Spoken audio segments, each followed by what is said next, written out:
de ligne rouge. À ceux qui se demandaient si la France allait donner elle aussi son feu vert à l'usage des scalps en profondeur sur le sol russe, voici donc la réponse aujourd'hui de Jean-Noël Barrot, le ministre des Affaires étrangères, qui s'exprime sur la BBC, média britannique. L'interview sera diffusée dans son intégralité demain sur la chaîne, mais on en a déjà quelques extraits. On sait donc que la France est prête à donner son feu vert, mais uniquement, ce sont les mots du ministre, en cas de légitime défense, dans un principe posé dans des messages adressés également au président Zelensky, qui ont, dit-il, été bien reçus. Voilà pour le cadre qui a été fixé par la France. On ne sait pas si ces scalps ont déjà été tirés ou non, s'ils vont l'être dans les prochains jours, comme l'ont été cette semaine les ATACMS américains, les Storm Shadows britanniques, qui sont l'équivalent du scalp français dont vous voyez l'image ici.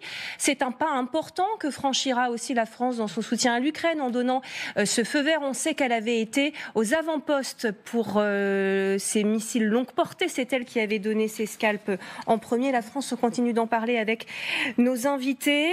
Une question se pose tout de même, bien sûr, évidemment. Ce sera celle de la réponse apportée par Vladimir Poutine à ce feu vert qui, pour l'instant, n'est donc une absence de ligne rouge. Vladimir Poutine qui a pourtant adressé, lui, son avertissement le plus ferme, en tout cas pour l'instant, il y a 2 jours, en tirant un missile capable de porter une charge nucléaire sur une ville ukrainienne, Dnipro.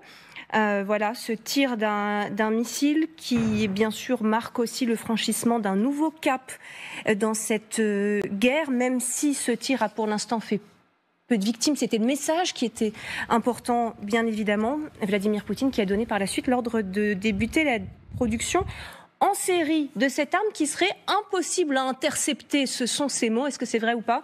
On pose la question à nos experts dans un instant, mais tout d'abord, on écoute le président russe.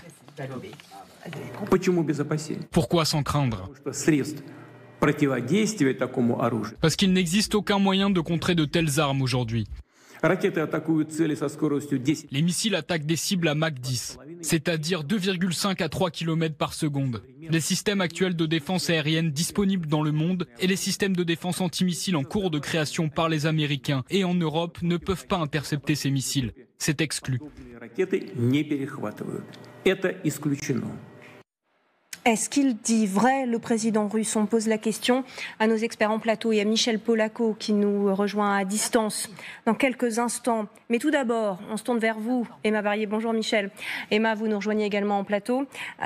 Ce qui est vrai, c'est qu'une arme qui va aussi vite peut atteindre très rapidement n'importe quelle ville d'Europe, hein, Emma. Emma qui arrive. Exactement, voilà. Donc on le disait qu'il peut atteindre toutes les capitales européennes. On le voit sur cette carte qu'on doit à nos confrères du Daily Mail. Regardez, un missile qui est tiré depuis Cap-Hautinière peut atteindre désormais, donc on le voit, Paris en 14 minutes, Londres en 16 minutes et Berlin en seulement 11 minutes. Alors donc cette carte, je vous le disais, on voit les calculs qui ont été faits des distances et des durées de trajet de ce nouveau missile qui est qualifié d'hypersonique. Il peut atteindre 10 fois la vitesse du son. Alors de quelles autres informations dispose-t-on sur ce missile? Eh bien d'abord de celles données par Vladimir Poutine lui-même lors de sa présentation. Il a dit qu'il s'agissait d'un missile balistique à portée intermédiaire qui a été utilisé dans sa configuration hypersonique non nucléaire et qu'il présente comme un projectile unique au monde. Sauf que, eh bien, d'après la porte-parole du ministère de la Défense américain, en fait, ce missile n'aurait rien de vraiment nouveau car il serait fortement inspiré de cet ancien missile balistique intercontinental. Alors la question qu'on... Pardonnez-moi, oui. Pardon, à partir de là, on a donc d'autres informations. S'il est bien fabriqué à partir de ce missile, eh bien, il pourrait donc porter jusqu'à 4 ogives nucléaires. Regardez, même le renseignement ukrainien qui a publié cette vidéo d'un débris de ce missile évoque lui-même 6 ogives, chacune dotée de 6 sous-munitions. Concernant sa vitesse, on l'a dit, c'est donc 10 fois celle du son, environ 12 350 km/h. Il peut atteindre des cibles, vous l'avez vu, qui sont jusqu'à 5000 km de sa rampe de lancement. Alors certes, Vladimir Poutine a évoqué un tir expérimental, mais on peut quand même s'inquiéter pour la suite du conflit, car il a aussi indiqué qu'il avait demandé la production en série de ce nouveau missile. Est-ce qu'il est possible, Emma, à notre connaissance aujourd'hui, d'intercepter ce genre de missile?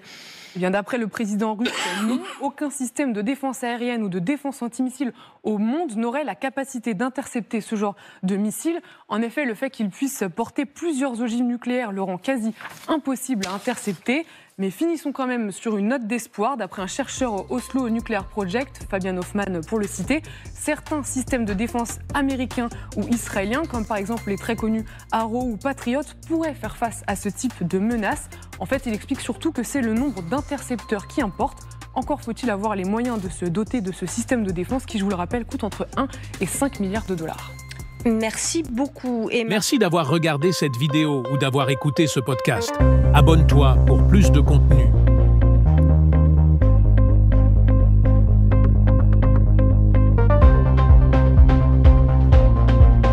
Merci d'avoir regardé cette vidéo ou d'avoir écouté ce podcast.